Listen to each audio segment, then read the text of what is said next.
All right, so Coach Mark, I appreciate you taking the time to sit down and have a sort of informal interview, and looking really looking forward to picking your brain and getting to know you and your insights into coaching a little bit more. So, I guess if you've been doing this for 20 years now.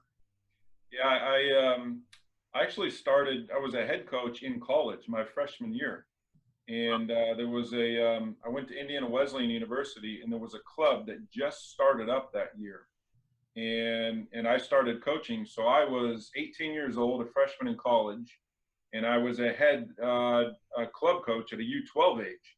So that was 1994. So I guess theoretically, in terms of head coaching goes, I've been coaching at the club or high school, college level since 1994, quite a while now. Yeah, it's incredible. So did you know pretty early on that it's something you obviously had a passion for and wanted to get into? Did you want to get into coaching that early? Is it a career you definitely wanted to pursue?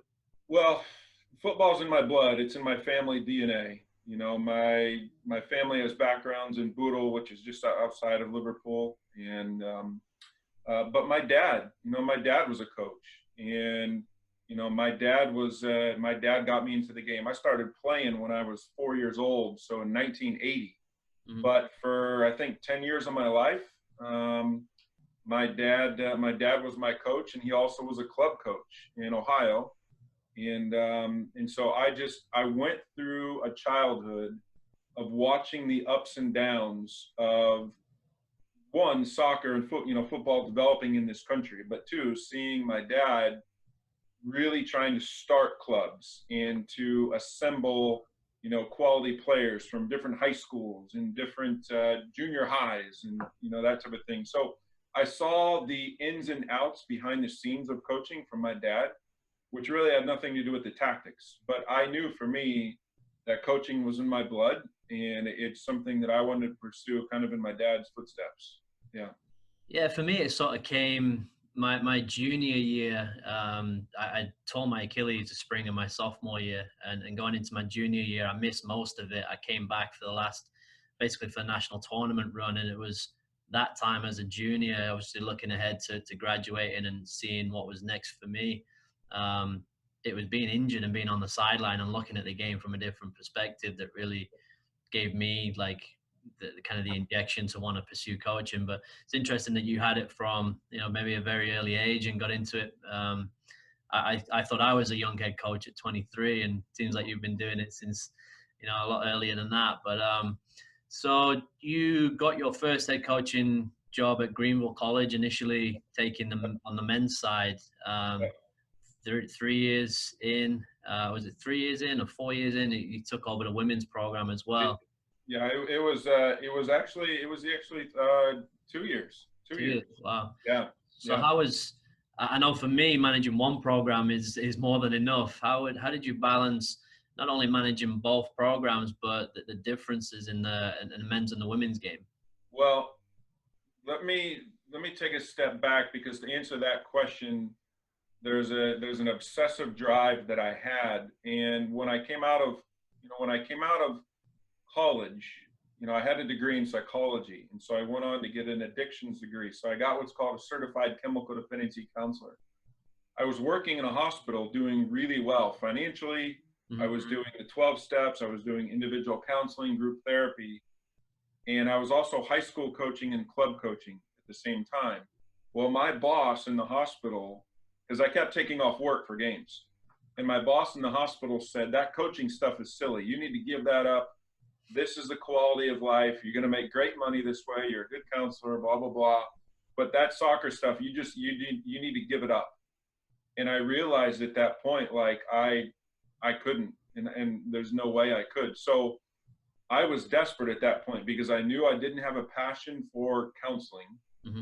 and I wanted to go into coaching. And so honestly, I had never heard of Greenville College before. And to be fair, it's just a small, private liberal arts college, D3, about 40 miles east of St. Louis, in a town of 6,000, 7,000 people. Uh-huh. But for me, I didn't care, because I knew at that point that was the career path I wanted to take. So when I showed up at Greenville, not knowing anything, I was determined, going from a steady job, new car, to knowing that I had to become successful because I gave up everything. So when I took over the men, you know, after 1 year as an assistant, they gave me the head men's job. And then after a couple of years, they saw what I did with the men's program.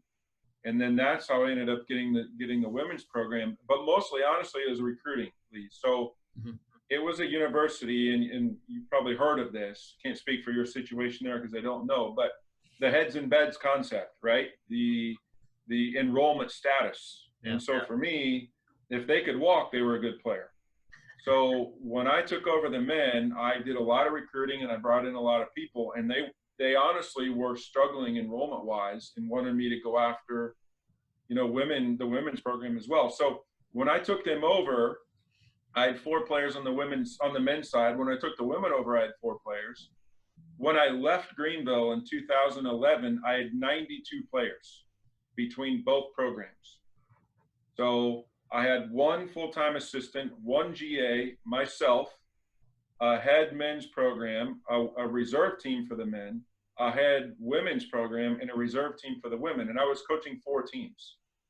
So I'm extremely grateful for it. But, you know, so that's a lot of background and it's a bit wordy. So I apologize that. But when you talk about the men to the women's program, it was totally about the passion of knowing that I had to commit to do it because I gave up everything else for it.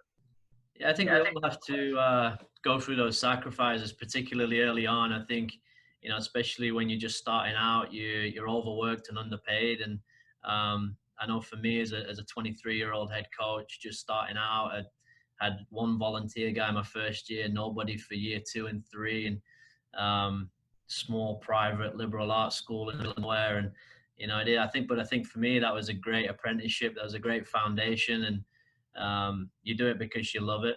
And that, you know, I'd rather be doing, and I'm sure you're the same, rather be doing something that you love and are truly passionate about rather than something that you're not. But do you think those experiences with your psychology background, and I know you had a master's in is it sport behavior and psychology as well, so Right. I think, you know, particularly as it relates to the recruiting, which is obviously the lifeblood of what we do, did that help? Because I know my background's in business management with a minor in psychology, and I do feel like a lot more of my job is the management of the program, is the psychology of my players, you know, along with the X's and O's. How did that background in your education prepare you for what you do now? Well, yeah, you know, there's a phrase I live by in coaching, and that is, I know enough to know I don't know anything. What I mean by that is that I've coached so long now that what changes is tactics, but also what changes is player behaviors. Mm-hmm. And today's generation of player is very different than players I was coaching 15 years ago. How you try to get the most out of them, how you try to visually teach them, how you try to relate to them, how you try to connect with them. I had to learn a lot in those early stages. And, you know, D3 has kind of a negative rap about it with some people and coaches I've talked with.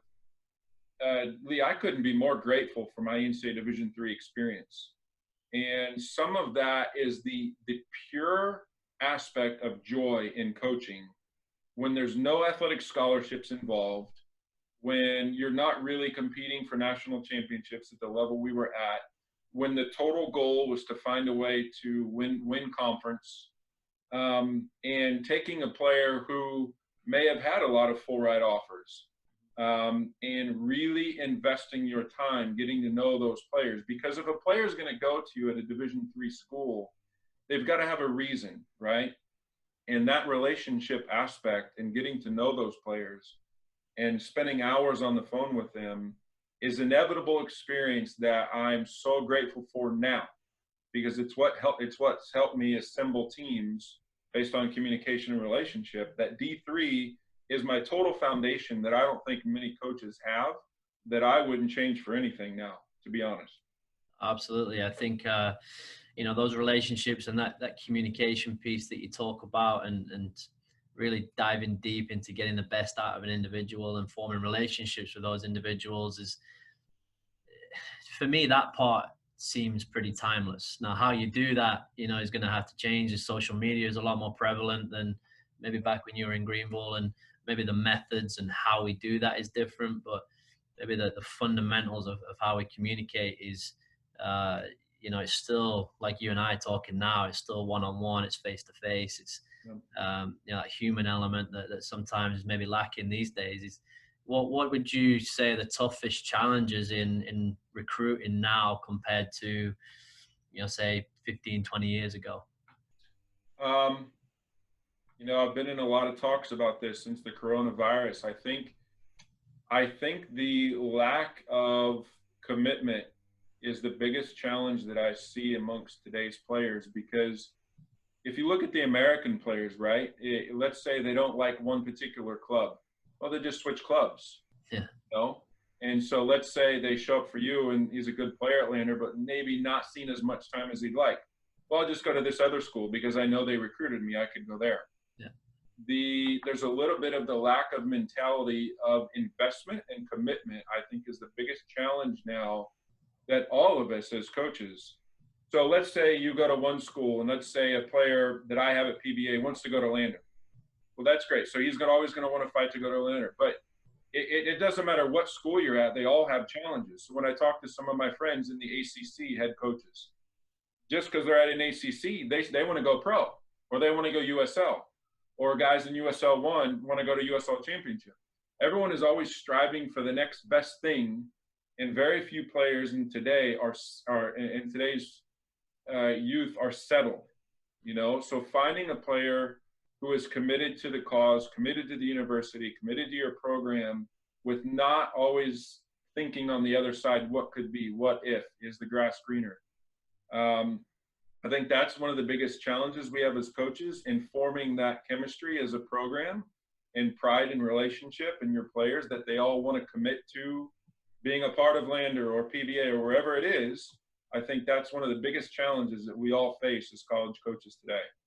Do you think that is a sort of a byproduct of this? Everything's so instant now and at your fingertips that, everybody wants it now without maybe appreciating the trials and tribulations you have to go through. I mean, I've just finished watching, as I'm sure you have, the Last Dance with the Chicago Bulls.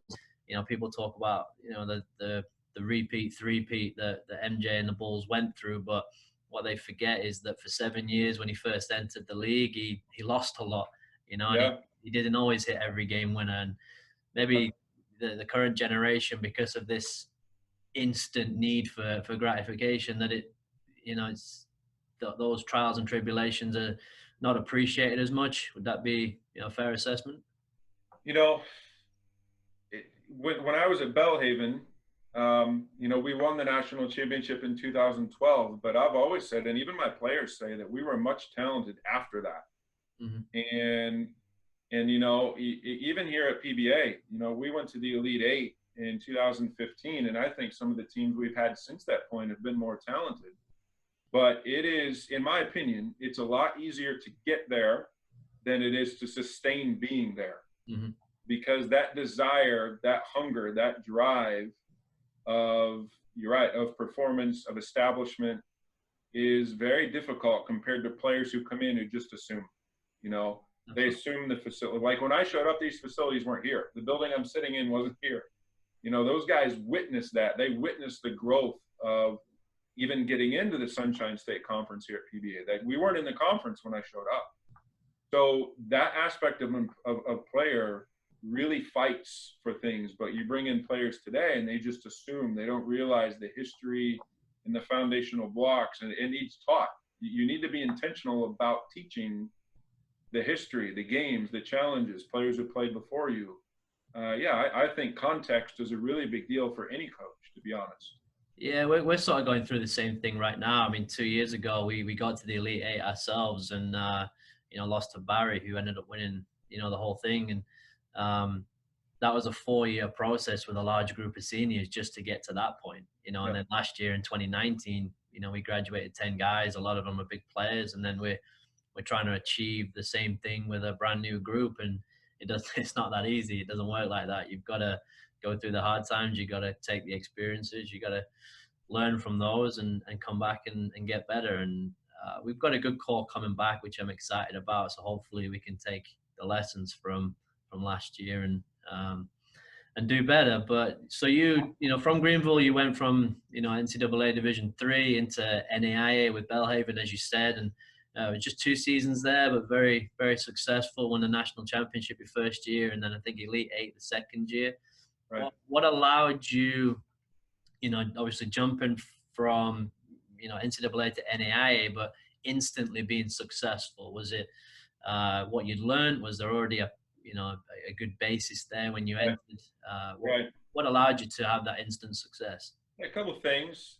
I always said that I'll never work harder than an NCAA Division III coach, and especially going from carrying 92 players. So when I came to Belhaven, the coach before me, you may know, was Steve DeCoux. He's now at Georgia Gwinnett. Yep. I've got a good relationship with Steve. Great coach. Full respect for him and what he had done.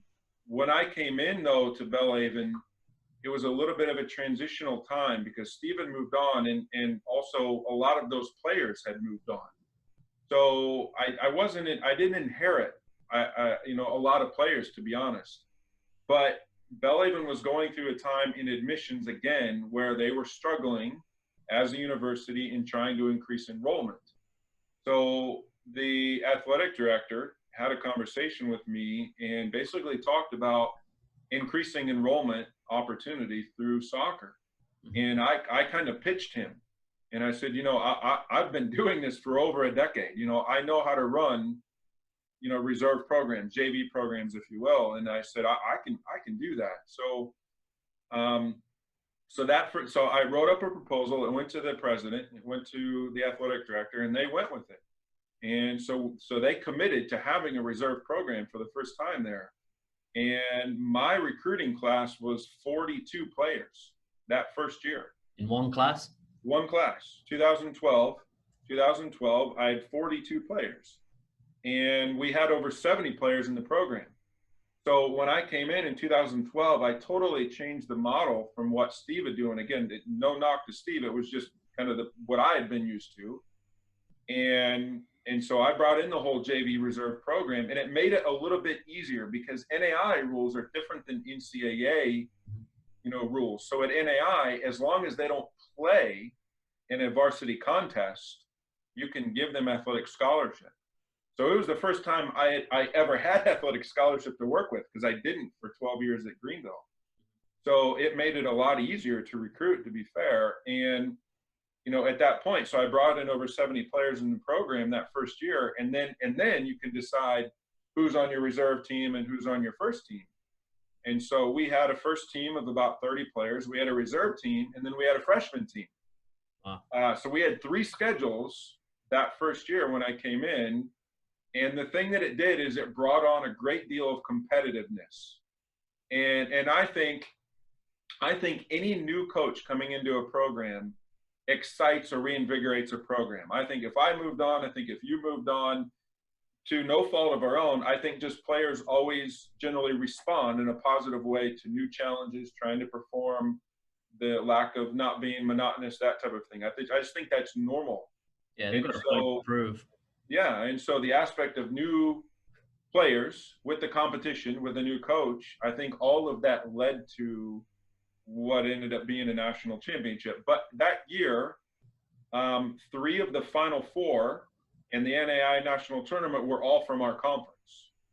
Wow. So yeah, I mean the southern states, and we played Mobile in the final, and we had already lost to Mobile that year. Yeah.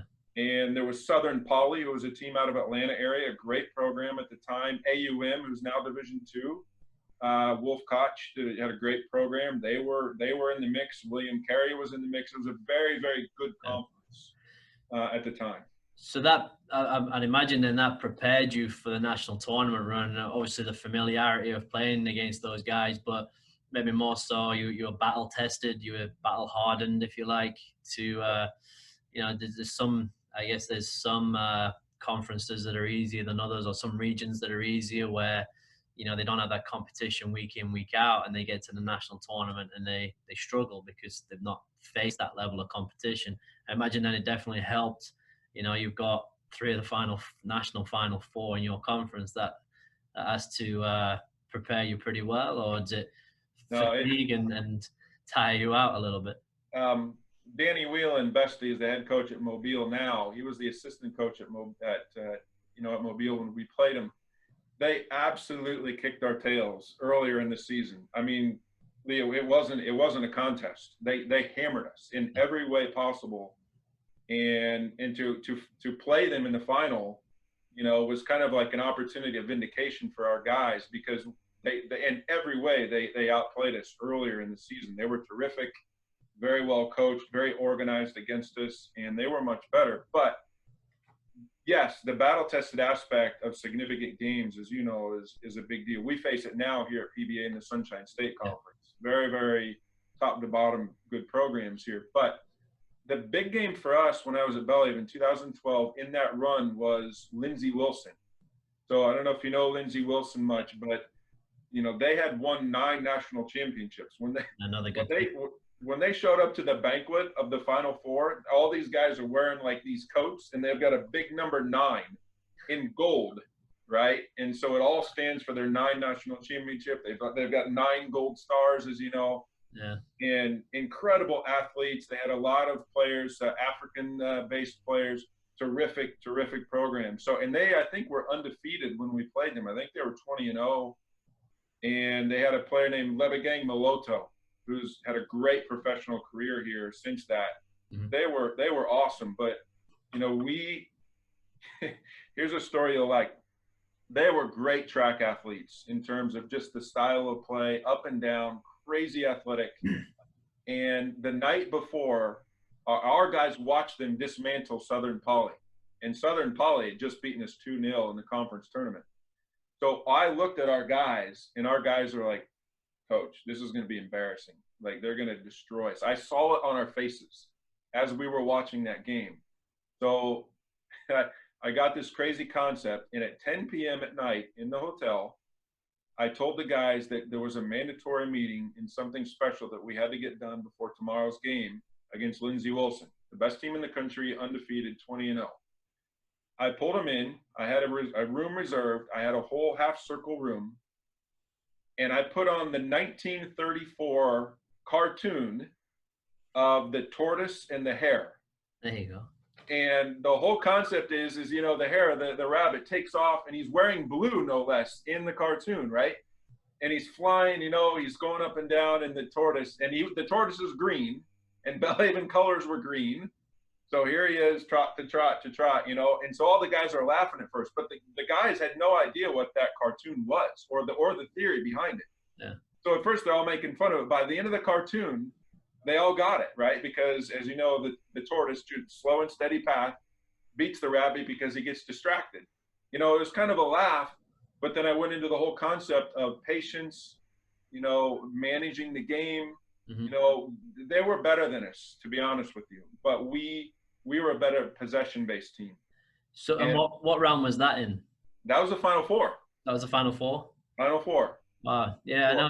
I was going to ask what your maybe secret sauce was, because I played in a national final in 2009 and lost to Fort Lewis at the time, and I've also been in I think 5 conference tournament finals in a row now, and only won one of them. So I was going to ask what getting through, breaking through, and winning that national championship. Did you try to take the pressure off, or did you magnify the moment and let the guys know, look, put everything into it, or was it, did you focus on the effort or the result, or? There's 3 parts to that. Number 1 was the tortoise and the hare, giving the guys a vision of how we can win the game. Because before that point, and watching their faces, they just didn't think so. Yeah. So I had to go to the ground roots of controlling the ball. And Eduardo Cruz, who was our captain, he was like 25 years old at the time. He had, I think, 82 touches in the game. And I think he completed like 78 of 82 passes. And what he did is he managed the game. You pass to me, I pass to you. And he'd turn around, and then he'd go there. And then he'd go here. And so what happened was it took Lindsey Wilson, and it slowed him down. He totally dictated the center of the park, because he didn't let them get in this up and down track meet And I think we had over 600 completed passes that game. And nobody does that to Lindsey Wilson. Sure. Because they try to, you just adapt to who they are. But we totally changed the tempo. So that was one thing. The second thing is get the guys away from the environment. This is my opinion. This goes into philosophy. So the day of that game, we went to a park and a waterfall. And we went for a walk, and I had a long talk with him at the waterfall. And I told him, I said, hey, you know what's going to be here tomorrow? This waterfall, this beauty, God's nature. Like this, no matter what happens on a football pitch, things are going to go on, and it's okay. You know, but you need to realize there's bigger things than football. The opportunity that we can even play this game is great, you know, and whether you win or lose, I'm just proud of you for how you got to this point. That was my message. And then the third part to it was, if you've ever seen the movie of Miracle, you know, the 1980 United States hockey team who beats Russia, most people think that was the final. That wasn't the final. That was the round before the final. I think they beat either Finland or Sweden, a Scandinavian country, in the final. Mm-hmm. But beating Russia was the Final Four game. Yeah. And so for us, facing Lindsey Wilson was the Final Four game. So, you know, for us, that was the other approach, was the miracle, is like, today is the final. So even though we played Mobile, in our opinion, we always were going to beat Mobile because we had to get through Lindsey Wilson. And after we did that, the final was always going to be the easier of the two games. So that, for us, that was the three-part deal. Yeah, I love that. I think it's important that the players believe they can win. You know, if they go into a game scared and don't have that belief as a group that they can pull out the results, I think, you know, showing them how, you know, they can control the midfield or whatever the tactics and game plan is, you know, that's key. And then obviously diffusing the situation a little bit and taking the pressure off is, you know, is great. So it's only a short stint at Belhaven, very successful. What then, you know, Division 3 NAIA, and then obviously Division 2 with PBA. What drew you to Palm Beach, obviously, aside from the location? Well, a lot of, you know, sometimes to me, faith is important. Okay, that's just me personally. So, but that, I kind of look back on that time now, and it's amazing how doors opened up. And for me, it was a faith-based deal. But what happened is we got done in the Elite Eight, where we lost to Martin Methodist in double overtime, and Martin Methodist went on to win the national championship that year. So we lost to them in the Elite Eight, which was devastating, with a really good team in 2013. A week later, I'm back on campus, and I get a phone call from the president. So the president calls me in his office and says, Mac, you may want to consider moving on. Now, that's never something that a president, you know, how often do you get called into the president's office, right, in a 1v1 conversation? And I said, what, you know, completely from nowhere. And I said, what do you mean? And he says, well, we're making a decision as a university to go NCAA Division 3. So the problem with that is that was going to be 5 years of transition, right, with no opportunity for postseason play. Because when you make a decision from a scholarship school at NAI to NCAA Division 3, you have to wait 5 years in the process before you can compete for a national tournament. Mm-hmm. So, Lee, a little embarrassing to say, but honest truth, I left that meeting. I went in my car in a parking lot and I cried. I physically cried because multitude of reasons. I had moved my family from Greenville and away from her parents. Mm-hmm. We were doing really well at Belhaven. And I knew that I brought in 70 players, many of which were international, and I had made them promises. And the next thing I know is I brought them to this country, and now nothing. Yeah. There's no reason to compete. There's no tournaments. They didn't even have a conference. And although they would have gotten the remaining financial aid, there was just no purpose at that point. So I felt that guilt and weight, you know what I'm saying, because of the players. And it was a very emotional time. And so I didn't know what was going to happen. And for me, it was a lot of prayer and like, what's going to happen? Mm-hmm. The assistant coach here called me on Christmas Eve at 6 p.m. And I took the phone call, as you know, you get from your wife, like, really, on Christmas, you're taking another phone call? And so I stepped out, and the assistant coach here said, Mac, Jose Gomez was the head coach here before me. Jose Gomez is moving on. He's going to Liberty, which is his alma mater. Mm-hmm. And this job is coming open. But it wasn't public yet, and no one knew that. Not even the players knew it. So that night, I sent a 23-page resume to Carolyn Stone, who was the athletic director here, on Christmas Eve. And she responded to me at 5:46 a.m. on Christmas Day. Wow. And said, I've reviewed your info. I really appreciate that. It's great. The search isn't open yet for a month or two, but I'll follow back up with you. Mm-hmm. And so I jumped on it. So I had a first leg in, and then from that point, I just kind of followed the path of going here. And I was really close to going to St. Mary's in Texas, which is in NCAA Division II in San Antonio, Texas. Mm-hmm. It came down between these two, but ultimately coming here was my choice. But when I came here, PBA had never hosted a home soccer game ever in their history. Oh. PBA was always an independent university. They were not in the Sunshine State Conference. Mm-hmm. So everything here was completely new, and it was a vision of what was to come.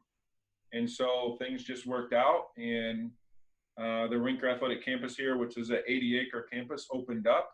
And 2 years ago or 3 years ago, we got into the Sunshine State Conference. And so everything just kind of been a progressive step all the way along. A 23-page resume. That's yeah. That's pretty detailed. I kind of goes against the grain. People tell you to stick to one page, and but I guess, you know, if everybody's sticking to one page, you got to do something that stands out. Yeah, I mean, you know, right, for job searches, whether you're applying for a club or whatever, I would rather put myself out there. And, you know, I have a book that I wrote, and so sometimes I even send that book along, mm-hmm. So that someone could understand my philosophy as well. And so Athletic Director Stone was here at the time, and I just wanted to kind of lay it all out there, my background, my history, who I am, my family. I'd rather just be upfront in the process, and so it worked. You know, maybe another AD would see it differently. You know, obviously you never know, yeah. But that's how it worked out at the time here. So you said you have a book that kind of maybe outlines your philosophy a little bit. Give us a quick, in a nutshell, what that philosophy is. It's it's a 56-page book, and it's called The PBA Way. And it's something that is just my philosophy captured over 20-some years of coaching. And I update it every year. Mm-hmm. So sometimes I take away chapters, sometimes I add chapters, but it's got John Wooden was a basketball coach at UCLA, and he had what's called a pyramid of success. I have my own pyramid here of success. Mm-hmm. And so the baseline pyramid is got a jump book myself. You got the book? Yeah.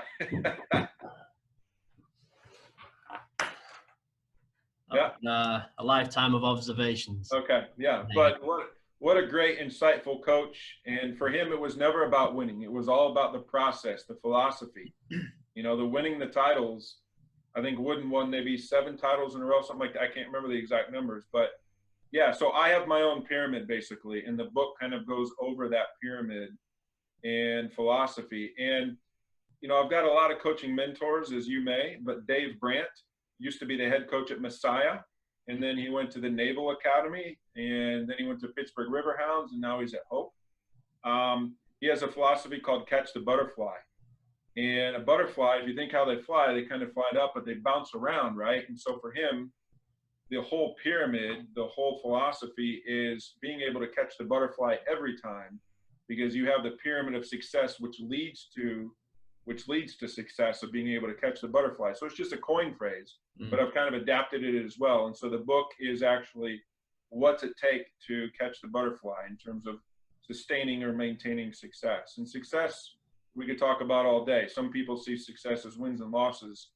It's got to be more than that. It's got to be more than just wins and losses of what a successful year is, you know? Yeah, absolutely. I mean, there's, like I said, the X's and O's, and being on the field is, you know, at best a couple of hours a day, and then the rest of it you're managing a program and managing people and managing a staff. And, you know, I think if we just define success as the wins and losses, like you said, I think we're going to be pretty empty at the end of it. And You know, I know you lead such a good program off the pitch as well. I mean, it's great how many professional players you've had, and you see guys, but you see guys graduate. You see guys go on to be good husbands, good fathers, good role models.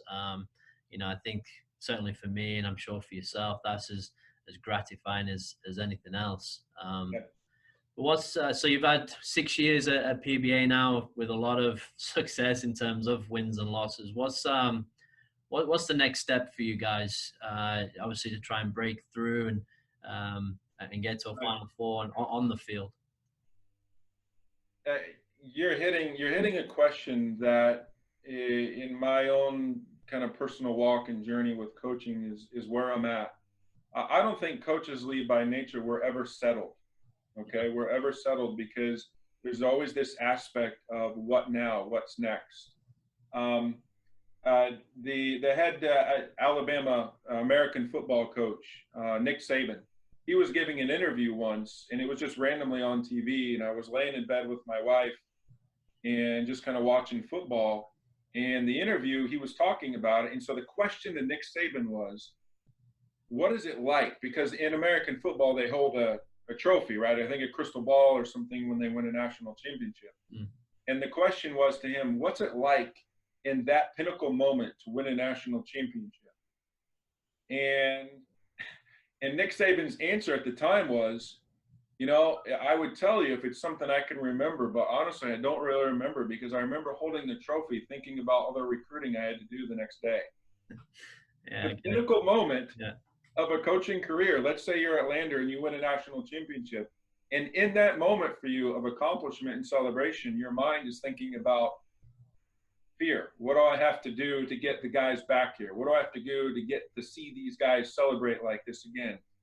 And Nick Saban was on a plane the next day recruiting. Yeah.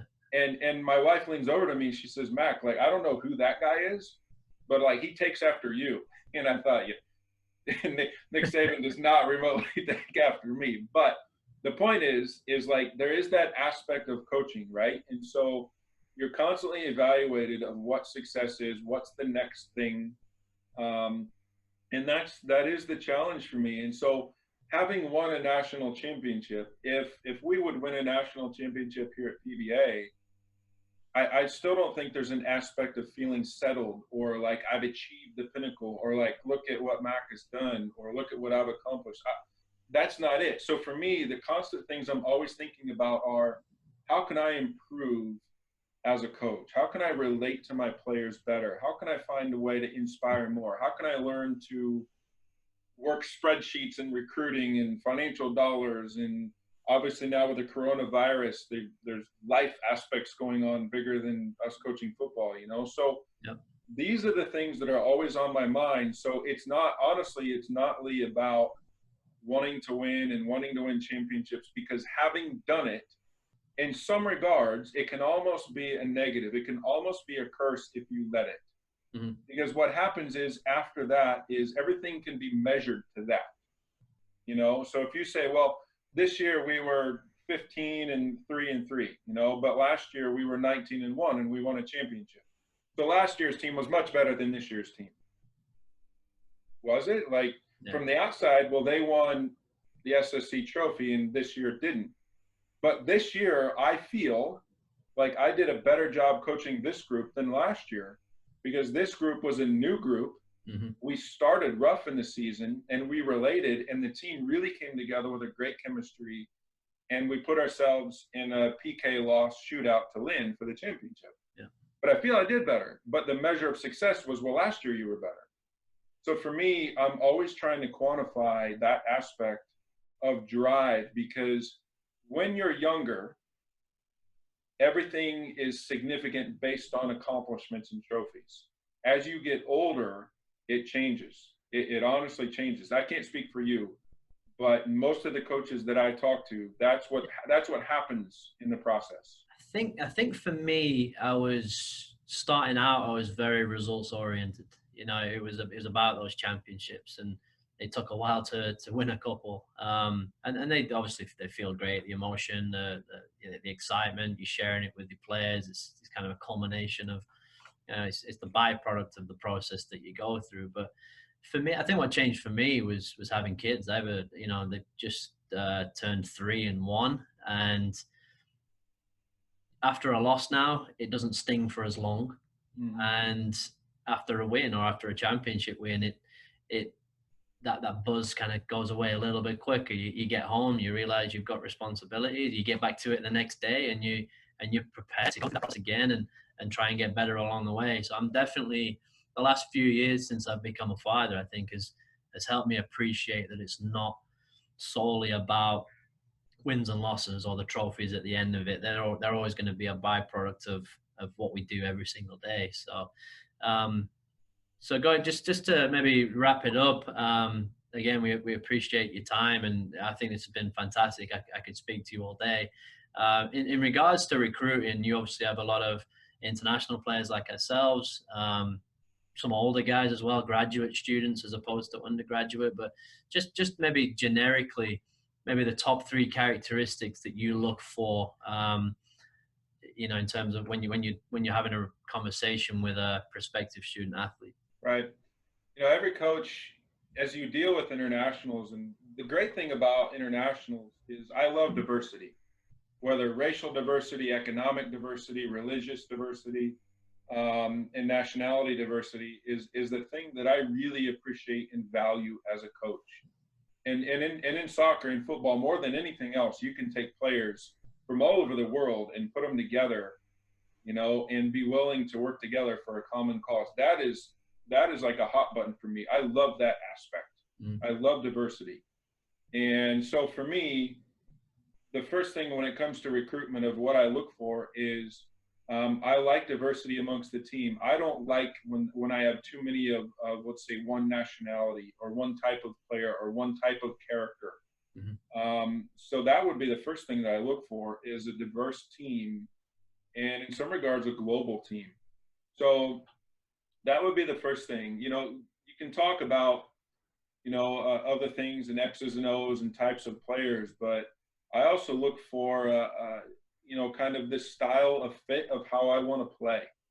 When I came into the Sunshine State Conference in 2014, everyone told me coming into this conference, Mac, you've done really well at Belhaven, you've done well, but you can't play football the way you want to play in that conference. It just won't work.